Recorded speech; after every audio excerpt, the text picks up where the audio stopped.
Ndabasuhuje mwe mwese mukurikiye urubuga rwacu rwa Facebook, urubuga rwacu rwemewe ku isi yose. Mbega amahirwe guhurira namwe muri ubu buryo bw'ako kanya kuri Facebook.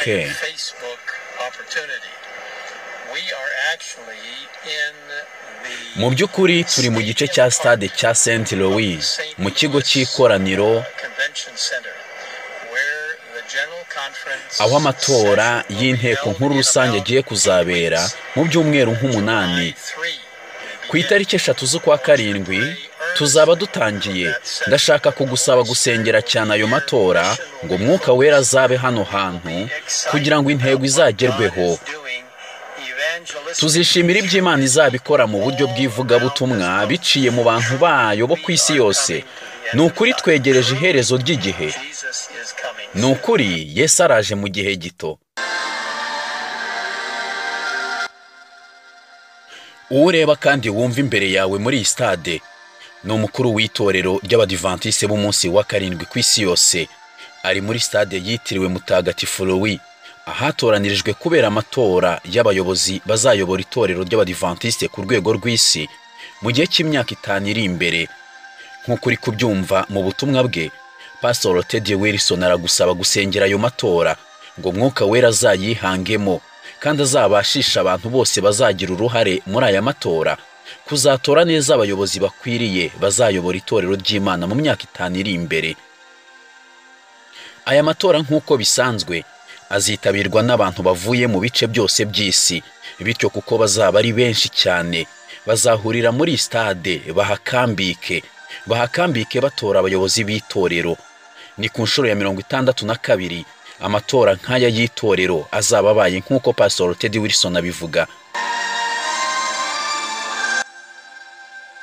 Aya matora azatangira ku itariki 3 z'ukwa karindwi 2025 kandi nk'uko bisanzwe azabera muri Leta Zunze Ubumwe za Amerika. Azasozwa ku itariki ya 12 z'ukwa karindwi kandi kuri uwo munsi uzayobora itorero ry'Abadiventiste muri manda itaha azaba yamenyekanye. Nkwaye ikaze muri iki kiganiro cy'amatora y'abayobozi b'itorero ry'Abadiventiste b'umunsi wa karindwi ku rwego rw'isi. Pastor Teddy Wilson aragusaba gusengera aya matora. Uzasengera ibi bihe bikomeye ngo Imana izagaragaza ukwiye kuyobora itorero muri iki gihe gikomeye gutya. Mudiventiste mwizera witeguye kuzasengera aya matora ngo Imana izasuke Mwuka wayo maze hagaragara abayobozi bazaragira umukumbi neza w'Imana, maze muri iki gihe gikomeye cyo gusohora cyane k'ubuhanuzi itorero rizabashe guhagarara mu mwanya ukwiye. Ntujye kure y'iki kiganiro, tugiye kuganira ku matora y'abayobozi b'itorero ryacu. Nk'uko bisanzwe uri kumwe na Jacques Lameke kandi nkwaye ikaze kuri Rwanda SDA Hymns. Nkwaye ikaze.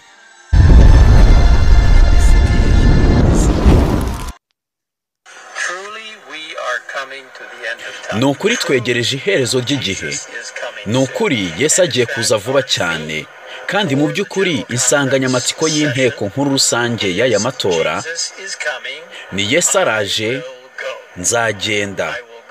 nzajyana nawe mu ijuru kubw'ubuntu bwe, kubwo gukiranuka kwe, kandi nzajya hanze mbwira umuntu runaka iby'uku kuza guhebuje mu gihe gito kwa Yesu Kristo. Rero warakoze kubwo kuba umwizera w'itorero ry'Abadiventiste b'umunsi wa karindwi, umuntu wiyeguriye Bibiliya, umwuka w'ubuhanuzi, kandi wemerere Mwuka Wera gukorera muri wowe ngo ubashe kugera ku bandi bantu mu gihe wiga ijambo ry'Imana buri munsi. N'umwuka w'ubuhanuzi usenge kandi usaba Umwami kugukoresha, maze nawe uvuga uti yego Mwami, ndi hano nkoresha, nzaba umwe mu bazageza ubutumwa ku isi yose.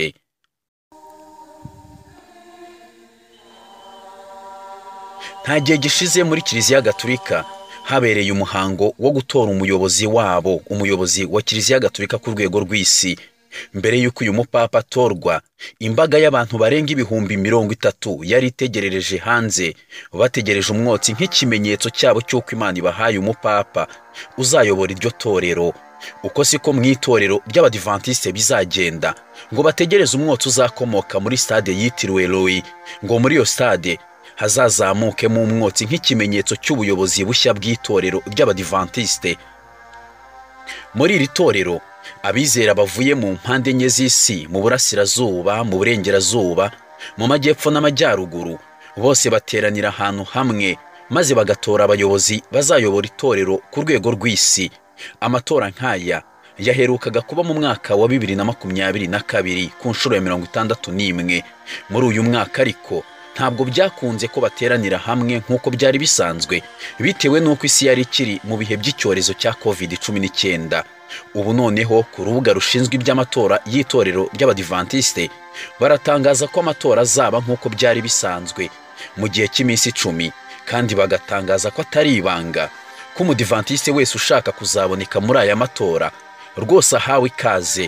Ubaye ubishaka guhera uyu munsi wumviyeho iki kiganiro, wakatisha tike y'indege ikazagutura muri Amerika, maze ukazakurikirana amatora y'abayobozi b'itorero ryawe. Si ibikorwa birebana n'amatora gusa bizabera muri iri huriro ry'Abadivantisite b'umunsi wa karindwi bavuye imihanda yose. Mu minsi 10 bazaba bakambitse muri iyi nyubako, bazamara iyo minsi banejejwe n'ibihe byiza byo gusenga. Abaririmbyi b'itorero baratumiwe, abavuga butumwa bazi kubwiriza neza bazaba bari muri aya materaniro babwiriza nk'abari mu materaniro makuru, kandi hatumiwe n'abashyitsi muri uko guhimbaza Imana. Uru rubuga rushinzwe amatora y'itorero rwakomeje rwerekana ko insanganyamatsiko izaba ikoreshwamo ni Yesu araje, nzagenda. Baravuze bati, iyi nsanganyamatsiko itwibutsa ibyiringiro byacu bikomeye nk'Abadivantisite byo kugaruka k'Umukiza wacu Yesu Kristo mu gihe gito, kandi twibutsa ko dukwiriye kwitaba umuhamagaro w'Imana igihe tubwiye kujya ahariho hose, kandi ibasha kutuyobora tukabasha kugera ku isi yose. Barakomeje baravuga bati, Imana yahaye itorero ry'Abadivantisite b'umunsi wa karindwi ubutumwa budasanzwe bwo kugeza ku batuye isi, kandi ubwo butumwa tubusanga mu Byahishuwe 14 ku murongo wa 6 kugeza kwa 12, no mu Byahishuwe 18 umurongo wa 1 kugeza uwa 4. Barakomeje baravuga bati, ubu butumwa ni ubw'iki gihe kurenza ikindi gihe cy'amateka y'isi, kandi Imana irakurarikira kuba umwe mu batangaza iyo nkuru.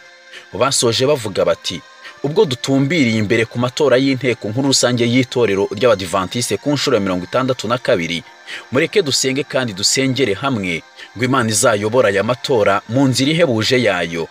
Bati, ntacyo dukwiriye gutinya cy'ahazaza keretse twibagiwe inzira Imana yatuyoboyemo n'ibyigisho yatwigishije mu hashize hacu. Ayo magambo yanditswe mu bihamya by'itorero ku muzingo wa 9 kuri page ya 10 mu gitabo cy'icyongereza. Pastor Teddy Wilson asoza kuri urwo rubuga gusaba kugeza abantu benshi batuye ku isi ibyiringiro byo kugaruka kwa Yesu. Hari ikibazo abantu bibaza ku by'aya matora y'Abadivantisite b'umunsi wa karindwi. Baribaza bati, mbese umuntu wese yemerewe kujya aho batorera? Igisubizo ni yego. Aya matora umuntu wese w'umwizera yemerewe kuyajyamo, ariko si bose bemerewe gutora. Hari abari muri komite baba bemerewe gutora. Abo nibo bafata ijambo bakavuga mu gihe cyose bafite icyo bashaka kuvuga. Muri aya matora yo ku nshuro ya 62 hazaba hemerewe gutora abantu bageze ku 2818. Bazaba bakomotse muri za union zitandukanye zo ku isi yose mu itorero ry'Abadivantisite mu munsi wa karindwi. Amatora nk'aya niyo yabaye mu mwaka wa 1863. Bari bafite intego yo gushyiraho inteko nkuru rusange. Muri icyo gihe abizera bako gatorero kari kakiri gato bateranye mu mugoroba w'itariki ya 20 z'ukwa gatanu muri uwo mwaka wa 1863. Ayo matora ya mbere mu buryo bwemewe yaragizwe n'abizera bari bageze kuri 20 gusa. Yabereye ahitwa Battle Creek muri Michigan, ni muri Leta Zunze Ubumwe za Amerika. Hari amagambo akomeye Imana yeretse Ellen White, kandi ayo magambo ntabwo uyu muhanuzikazi nawe yayihereranye, yayahishuriye ubwoko bw'Imana. Ayo magambo yerekana iby'ubutegetsi bwihariye bw'itorero. Yanditswe mu gitabo cyitwa Ibyaduka byo mu minsi y'imperuka kuri page ya 51 ku gihamya cy'ijana na 40. Ellen White yaranditse ngo, Imana yahaye itorero ryayo ubutegetsi n'ubushobozi bw'akataraboneka budashobora gusuzugurwa cyangwa ngo bwirengagizwe n'uwo ari we wese, kuko ugenje atyo n'ijwi ry'Imana yabasuzuguye. Hepfo yaho yarakomeje arandika ati, Imana yashyize mu maboko y'itorero ryayo ubutware buhanitse kuruta uburiho bwose munsi y'ijuru, n'ijwi ry'Imana ryumvikanira mu bwoko bwayo bwunze ubumwe rigomba kumvirwa. Ayo magambo ntabwo ateye urujijo habe na ruto. Niba ushaka kwiga neza iby'iri torero n'inshingano yaryo, uzige neza iki cyigisho cyose. Ni icyigisho cya 4 muri iki gitabo cyitwa Ibyaduka byo mu minsi y'imperuka, cyangwa se Ibibaho mu minsi y'imperuka, cyitwa ngo Itorero ry'Imana mu minsi y'imperuka. Mbere y'uko wiga icyo cyigisho ariko, ukwiye kumenya ko ubu turi mu minsi y'imperuka. Ubwo rero muri iyi minsi y'imperuka hari iby'Imana yeretse umuhanuzi wayo, ari by'ubutegetsi bw'iryo torero ry'Imana mu minsi y'imperuka. Ntugashidikanye iby'itorero ry'Imana mu minsi y'imperuka, uziga icyo cyigisho cya 4 mu gitabo cy'Ibyaduka byo mu minsi y'imperuka. Rero twasomye ngo Imana yahaye itorero ryayo ubutegetsi n'ubushobozi, kandi dusoma ko usuzuguye ubwo butegetsi aba asuzuguye ijwi ry'Imana. Uracyubaha ijwi ry'Imana cyangwa ubona ntacyo rikivuze muri iyi minsi?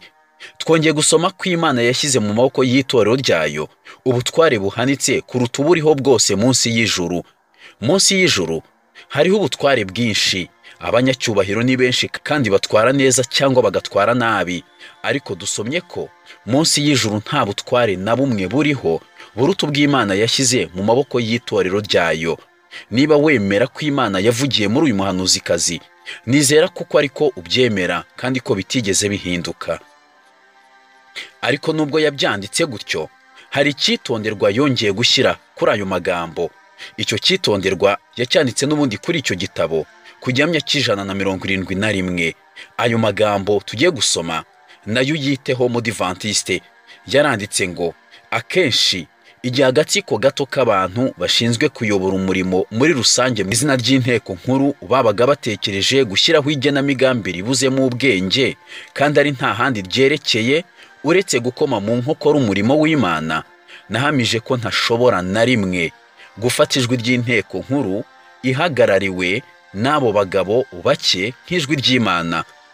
Ariko ibyo ntibisobanuye ko tutagomba kubahiriza ibyemezo bifatwa mu nteko nkuru igizwe n'iteraniro ry'abantu bahiswemo neza kandi bahagarariye ibirere byose by'umurimo.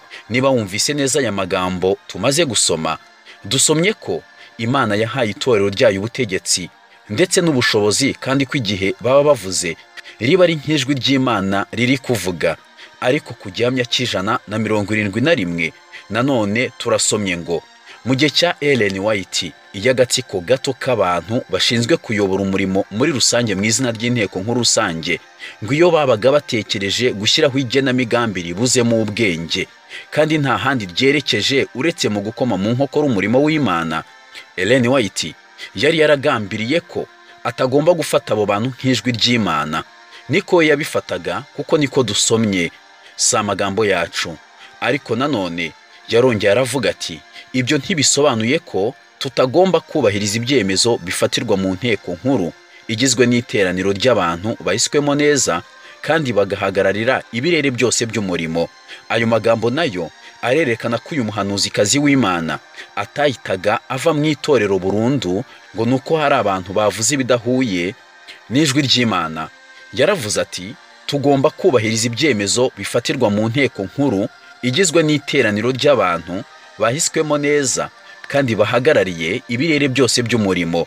Mbese uracyemera ibyemezo bifatwa mu nteko nkuru rusange, cyangwa nubwo byaba bihuje na Bibiliya ntabwo bikigushishikaza? Aya magambo ndayasubiramo, tugomba kubahiriza ibyemezo bifatirwa mu nteko nkuru rusange, ariko nanone niba ibyo byemezo bihuje na Bibiliya kandi bigambiriye guteza umurimo w'Imana imbere.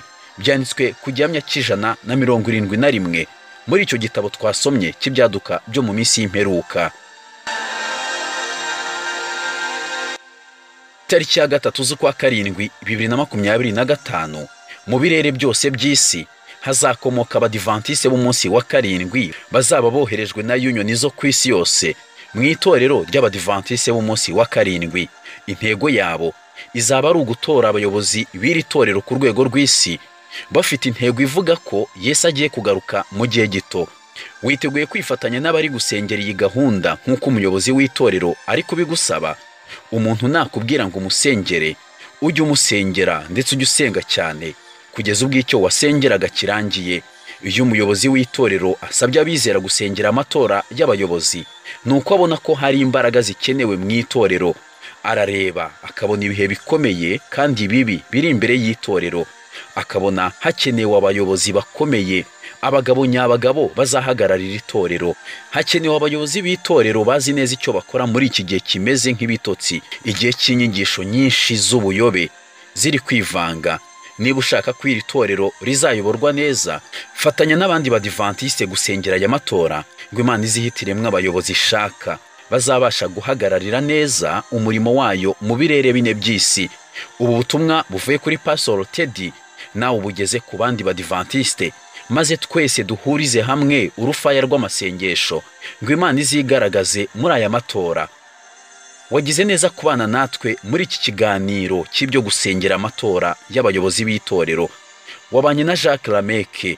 Imana iguhire ubwo usengera iri torero n'ubuyobozi bwaryo bugiye gutorwa.